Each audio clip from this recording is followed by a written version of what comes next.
കരുവന്നൂർ സഹകരണ ബാങ്ക് തട്ടിപ്പ് കേസിൽ കൂടുതൽ CPM നേതാക്കളെ ചോദ്യം ചെയ്യാൻ വേണ്ടി ചെന്നൈ റീജിയണൽ ഓഫീസിൽ സമൻസിന് ED അനുമതി തേടിയിട്ടുണ്ട്.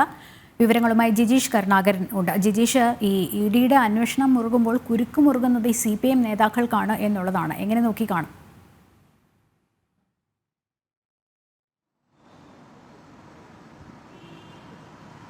ലക്ഷ്മി, കരുവന്നൂർ സഹകരണ ബാങ്ക് തട്ടിപ്പുമായി ബന്ധപ്പെട്ട അന്വേഷണം അതിന്റെ രണ്ടാം ഘട്ടത്തിലാണ് എൻഫോഴ്സ്മെന്റ് ഡയറക്ടറേറ്റ് മുന്നോട്ട് പോകുന്നത്. ആദ്യഘട്ടത്തിൽ തന്നെ നിരവധി നേതാക്കളെ അന്വേഷണ സംഘം ചോദ്യം ചെയ്തിരുന്നു. എന്നാൽ പ്രതിപ്പട്ടികയിലേക്ക് ഇവർ എത്തിയിട്ടുണ്ടായിരുന്നില്ല. അതിൽ മുൻ മന്ത്രി AC മൊയ്തീനുണ്ട്, ഒപ്പം തന്നെ സംസ്ഥാന കമ്മിറ്റി അംഗമായ MK കണ്ണനുണ്ട്. CPMന്റെ തൃശൂർ ജില്ലാ സെക്രട്ടറി MM വർഗീസിനെ പല തവണയായി അന്വേഷണ സംഘം ചോദ്യം ചെയ്തിട്ടുണ്ട്. അതിനെല്ലാം ഉപരി പാർട്ടിയുടെ മുൻ MPയും ഒപ്പം തന്നെ പാർട്ടിയുടെ സംസ്ഥാന സെക്രട്ടേറിയറ്റ് അംഗവുമായ PK ബിജു ചോദ്യം ചെയ്യലിന് വിധേയനായിട്ടുണ്ട്. CPMന്റെ 2 കൗൺസിലർമാർ ആവർത്തിച്ചുള്ള ചോദ്യം ചെയ്യലിന് വിധേയരായിരിക്കുന്നതാണ്.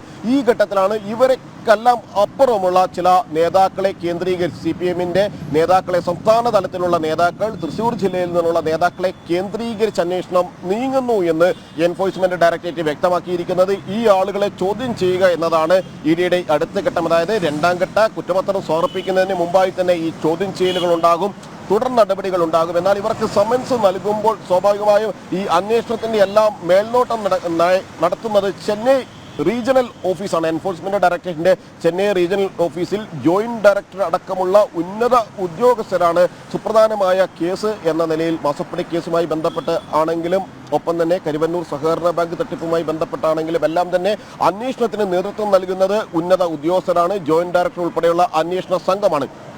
അവിടെ നിന്നുള്ള അനുമതി കൂടി ലഭിച്ച ശേഷം, കാരണം പ്രധാനപ്പെട്ട നേതാക്കളാണ്, രാഷ്ട്രീയമായ നീക്കമെന്നെല്ലാമുള്ള വിമർശനങ്ങൾ നടത്തി അതിനെ പ്രതിരോധിക്കാനുള്ള നീക്കം CPMന്റെ ഭാഗത്തുനിന്ന് ഉണ്ടാകും. മുമ്പും CPMന്റെ നേതാക്കളെ ചോദ്യം ചെയ്തപ്പോൾ, MM വർഗീസ് അടക്കമുള്ള ആളുകളെ ചോദ്യം ചെയ്തപ്പോൾ, PK ബിജു അടക്കമുള്ള ആളുകളെ ചോദ്യം ചെയ്തപ്പോൾ അത്തരത്തിലുള്ള നീക്കം തന്നെയായിരുന്നു CPMന്റെ ഭാഗത്തു നിന്ന് ഉണ്ടായത് എന്നതുകൊണ്ട് തന്നെ പാർട്ടി തലത്തിൽ അല്ലെങ്കിൽ രാഷ്ട്രീയമായി തന്നെ ഇതിനെ മാറ്റാനുള്ള ശ്രമങ്ങൾ നടത്തുന്ന ഘട്ടത്തിലാണ് അതിസൂക്ഷ്മതയോടുകൂടി തന്നെ അന്വേഷണം മുന്നോട്ട് പോകുന്നത്. അവിടെ നിന്നുള്ള ഇതുമായി ബന്ധപ്പെട്ട് ചെന്നൈ റീജിയൻ നിന്ന് അനുമതി തേടിയിരിക്കുകയാണ് ഇപ്പോൾ എൻഫോഴ്സ്മെന്റ് ഡയറക്ടറേറ്റ് കൊച്ചി യൂണിറ്റ്.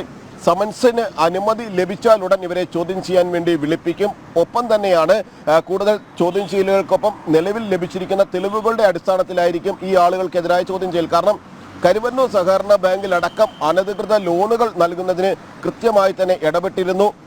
മാത്രമല്ല, ഈ നിക്ഷേപങ്ങളുമായി ബന്ധപ്പെട്ട് വലിയ തോതിലുള്ള പണത്തട്ടിപ്പ്, അവിടെ നിന്ന് വായ്പകൾ എടുത്ത ശേഷം കോടികളുടെ തട്ടിപ്പ് നടത്തിയ ആളുകളിൽ പലർക്കും കൂട്ടുനിന്നത് CPMന്റെ നേതാക്കളായിരുന്നു. അതിൽ പ്രാദേശിക നേതാക്കൾ മുതൽ സംസ്ഥാന തലത്തിലുള്ള നേതാക്കളുടെ വരെ ഇടപെടലുകൾ അന്വേഷണ സംഘത്തിന് കണ്ടെത്താൻ കഴിഞ്ഞിരുന്നു. ബാങ്ക് മാനേജറുടെ മേലാണെങ്കിലും ബാങ്ക് സെക്രട്ടറിയുടെ മുകളിലാണെങ്കിലും തന്നെ വലിയ സമ്മർദ്ദമായിരുന്നു പല നേതാക്കളും ചുമത്തിയിരുന്നത് എന്ന് അവർ തന്നെ മാപ്പുസാക്ഷികളായിക്കൊണ്ട് വ്യക്തമാക്കുകയും ചെയ്യുന്ന പശ്ചാത്തലത്തിലാണ് ഈ ചോദ്യം ചെയ്യലുകളിലേക്ക് കടക്കുന്നത്. ലക്ഷ്മി, ജിജീഷാണ് വിവരങ്ങൾ നൽകിയത്.